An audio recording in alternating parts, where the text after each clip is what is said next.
A sister that I've met. We only knew each other for a year or so, but she seems to be like a sister. She's almost a godmother to my children, and she's a sister to my wife, even more closer than to my wife right now. I don't know, I'm a little jealous, I don't know. But I want you to put your hands together and welcome clinical psychologist Joanne Nicholas.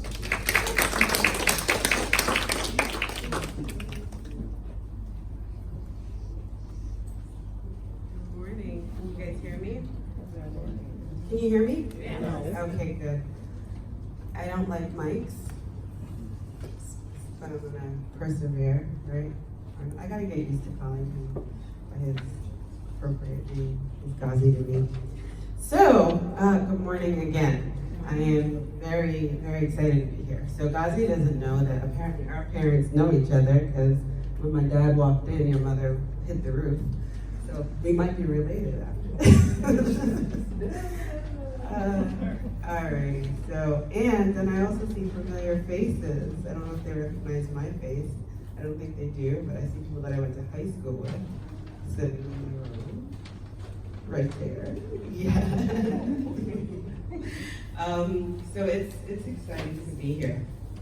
So before we get started, there are a couple of people I think that are registering, and I'm really big on just kind of setting an environment of stillness and making sure that everybody can get everything that they need to get out of a session. So let's give them a few minutes to sit down. And while we do that, I will kind of give you a formal introduction of myself, and then I'll just pull the room a little bit to just kind of hear what motivated you to register for the session this morning, what you're hoping to hear, and that'll help me make sure that I touch the things that are important to you. Right? I don't like attending seminars, leaving with information still missing. So let's kind of cover that housekeeping background. So a little bit about me. Starting with the present, I am currently a clinical research program manager for Rutgers University. I do clinical research in cancer, and I've been doing that for about 6 years now. Before going to Rutgers, I was at Memorial Sloan Kettering, which is #1 in the United States for cancer treatment. I was there for 5.5, 6 years. So what does that mean I do on a daily basis? I launch clinical trials to help people battle cancer in whatever shape and form that means. I work with the doctors who come up with the science. I work with the pharmaceutical companies who come up with the drug and pay for the research. I work with the patients who don't know what trial they should do. I work with the budget team to make sure that the finances for the trial are covered. I work with the lawyers to make sure that the legalities for the trial are covered. And ultimately, I also work with the marketing of those trials so that information goes out to the public and people know about it. So I need to use various aspects of my brain on a daily basis, minute by minute, and I need to be able to make quick assessments. I'm also a mother of 2. I have a 15-year-old, and God was smart, He gave me one of each. One and done, twice. So I have a 15-year-old boy who's turning 16 and reminds me daily, turning 16 in a couple of months because he finally gets to date and participate in social media with the rest of the world at 16. That's my cutoff rule in my household, 16. And I have a daughter who's 19 who is just really, really advanced. Clinically, she tested at the 97th percentile at 3. So she's been challenging me from day one, challenging her family. So that's my family. I'm clearly from Barbados, not born. My parents met in New York City, in Brooklyn, and they had 3 babies, and they got very fed up with the culture in New York City and didn't want to raise children there, so they decided to shock us 3. Put us on a plane, Pan Am at that time, and bring us all the way here to start school. So I came to Barbados at the age of 9 after completing kindergarten, 1st grade, 2nd, 3rd grade in the United States and experiencing that culture, and then came to Barbados for a complete culture shock. I went to Maryvale Primary. Everybody know Miss Carrington? She is an icon on this island. You should know her. She's over 100 years old now and has not aged. All of her students say that she has vampire blood in her because I'm pretty sure she can still beat you too if she needs to. Exactly. You are also one of her proteges. Yeah, she's known to have had the hand in quite a few prime ministers on our island and lawyers on our island, and she is worth her value. She definitely put us through a very rigorous psychological process going through her school. Took the 11 plus and went to St. Michael's.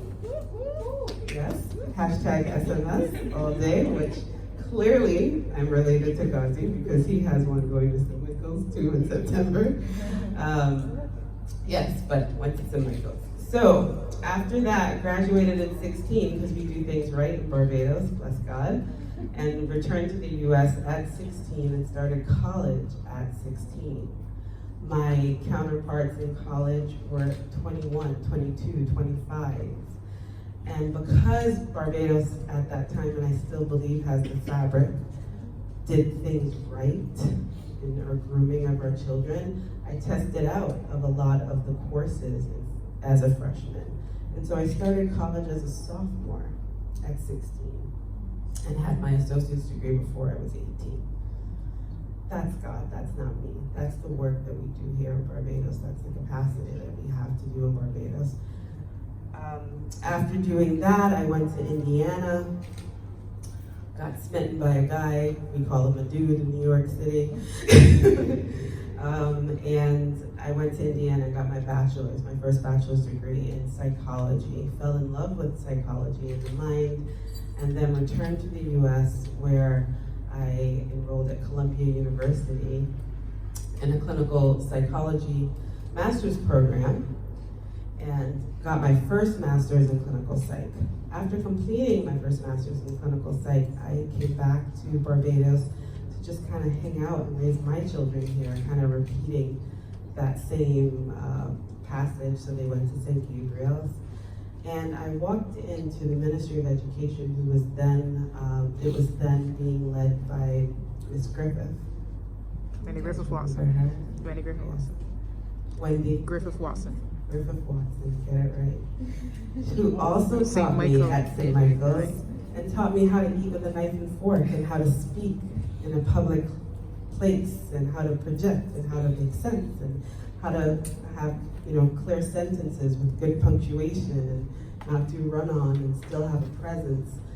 And so I walked up to her and I said, I just completed my master's, not just, but completed my master's in clinical psych, and we were chit-chatting. And she took me over to meet the clinical psychologist in the Ministry of Education at that time, Juanita Brathwaite.